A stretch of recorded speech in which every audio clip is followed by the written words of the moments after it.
ఈ ఇళ్ల వద్దకు పింఛన్ పంపిణీ ఈ వాలంటీర్లని ఉంచడానికి వీల్లేదు అని చెప్పిన తర్వాత మరి దాన్ని పెద్ద అడ్వాంటేజ్గా తీసుకుని నిన్న మురళీధర్ రెడ్డి, జవహర్ రెడ్డి వీళ్ళు కలిసి తీసుకున్న నిర్ణయం ఎలాగైనా ప్రజలను ఇబ్బంది పెట్టాలి అని ఏదో 65 లక్షల్లో 8.5 లక్షల మంది వికలాంగులు కావచ్చు, వీల్ చైర్ వాళ్ళు కావచ్చు, ఇటువంటి వారందరికీ ఇళ్ళ దగ్గరికి వెళ్ళి ఇద్దాం.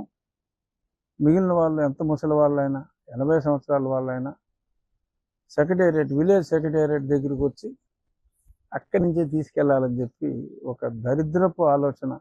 ఎందుకంటే అక్కడికి వచ్చిన ముసలి వాళ్ళందరూ కూడా శాపనార్థాలు పెట్టాలి. ఇది తెలుగుదేశం పార్టీ చేసింది, ఎంత అన్యాయం చేసింది అని శాపనార్థాలు పెట్టాలి అని చెప్పి ఇదొక కుట్ర. తక్షణం ఈ కుట్రకు భాగస్వాములైన అధికారులను కూడా విధుల నుంచి తొలగించాలి. ఎందుకంటే ఇదొక దద్దమ్మ ప్రభుత్వం, ఇదొక చేతగాని ప్రభుత్వం, ఇదొక చావలేని ప్రభుత్వం. 1,25,000 మంది సెక్రటేరియట్ ఎంప్లాయీస్ ఉన్నారు. కేవలం 56 లక్షలు ఇవ్వాలి. అంటే ఒక వ్యక్తి యావరేజ్ 50 మందికి డిస్ట్రిబ్యూట్ చేయాలి.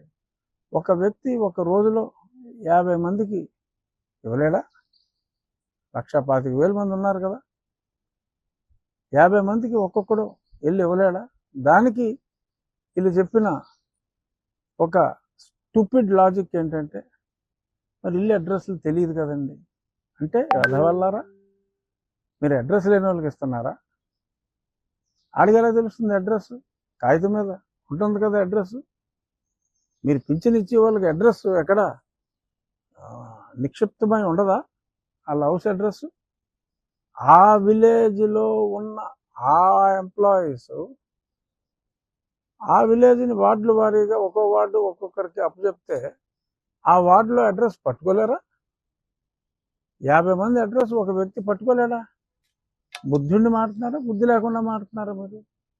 అంటే ఏదైనా అబద్ధం చెప్పినా అతికినట్టు ఉండాలరా సొంటలారా. 1,25,000 మంది ఒక 50 ఇళ్ళకి వెళ్ళి ఇవ్వలేరా? ఎందుకు ఇవ్వలేరు?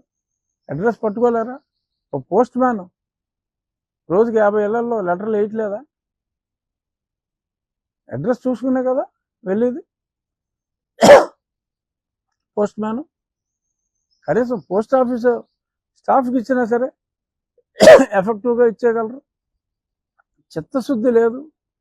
ఎలాగైనా సరే ఈ వృద్ధుల్ని రాచి రంపాన పెట్టాలి అనే ఆ నింద చంద్రబాబు నాయుడు గారి మీద, పవన్ కళ్యాణ్ గారి మీద వెయ్యాలి అనే ఒక దరిద్రపు దురుద్దేశం తప్ప అసలు మీకు ప్రజలంటే ప్రేమ ఎక్కడ ఉందరా? మీకు ఉందా ప్రజల మీద ప్రేమ? వృద్ధుల మీద ప్రేమ ఉందా మీకు? యూజ్లెస్ ఫెలోస్, ఉందరా మీకు వృద్ధుల మీద ప్రేమ? కపట ప్రేమ, దొంగ ప్రేమ, ఎంత ప్రేమ ఉందో నీ చెల్లెళ్ళే చెప్తున్నారు. ఆ టాపిక్ వస్తా, అది మెయిన్ టాపిక్. ఇక్కడి నుంచి అయినా తక్షణం ఈ సర్ప్ ఇన్ఛార్జ్ ఆ రెడ్డి గారిని, ఇంకో రెడ్డి గారిని అందరినీ తీసేసి ఎందుకు కొమ్ము కాస్తారు మీరు? ఏమిటి మీకు దరిద్రం ఎందుకు పట్టింది? 1,25,000 మందిని ఎందుకు యూటిలైజ్ చేసుకోలేకపోతున్నారు మీరు? ఇది ఎలక్షన్ కమిషన్ తీవ్రంగా తీసుకోవాలి, అధికారుల్ని నిర్మూలించాలి, అదే తక్షణం విధుల నుంచి తొలగించాలి. 1,25,000 మందిని ఇంటింటికి వెళ్ళి పంపిణీ జరిగేలాగా చూడాలి. అదర్వైజ్ ఇటువంటి దద్దమ్మ ప్రభుత్వాన్ని ఈరోజు ఎండలో మీరుంటానికి కారణం జగన్మోహన్ రెడ్డి. మిమ్మల్ని నడి రోడ్డు మీద నుంచోబెట్టింది జగన్మోహన్ రెడ్డి. ఈ 56 లక్షల మంది ఒక్కళ్ళు కూడా మీరు ఆ జగన్మోహన్ రెడ్డికి ఓటు వేయడానికి వీల్లేదు.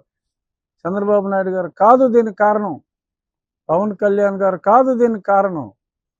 ఒకే ఒక్కడు జగన్మోహన్ రెడ్డి. అతను ఇంకో 2 అధికారులతో కలిపి ఆడిన డ్రామా ఈ అవ్వా తాతలకు ఈ మండు టెండలో పనిష్మెంట్. సో కాబట్టి అవ్వాతాతలు ఈ కుట్రని గ్రహించాలి. అందరూ ఈ కుట్రని ప్రతిపక్షాలు కూడా అందరికీ తెలియచేయాలి. ఈరోజు మీరు కొద్ది గంటల పాటు ఎండలో ఉండటానికి కారణం కేవలం జగన్మోహన్ రెడ్డి అనే పచ్చి నిజం వృద్ధులైన అవ్వాతాతలందరూ కూడా గ్రహించి కుక్క కాటుకు చెప్పు దెబ్బ మాదిరిగా ఎండ కాటుకు గురి చేసిన ఈ ప్రభుత్వాన్ని మీరు ఓటు దెబ్బతో కొట్టి మళ్ళీ రాజకీయాల్లోకి రావాలి అంటే కూడా వీల్లేనంత దరిద్రంగా ఓడించి పంపించాలి. ఇటువంటి ఉన్మాది ప్రభుత్వం వృద్ధులను కూడా చూడకుండా కేవలం వేరే వాడి మీద నింద వేసి రాజకీయ లబ్ధి కోసం, ప్రజల్ని మాయ చేసి రాజకీయ లబ్ధి కోసం చూస్తున్న ఈ కిరాతక ప్రభుత్వాన్ని గద్దె దింపవలసిన అవసరం మనందరికీ ఉంది.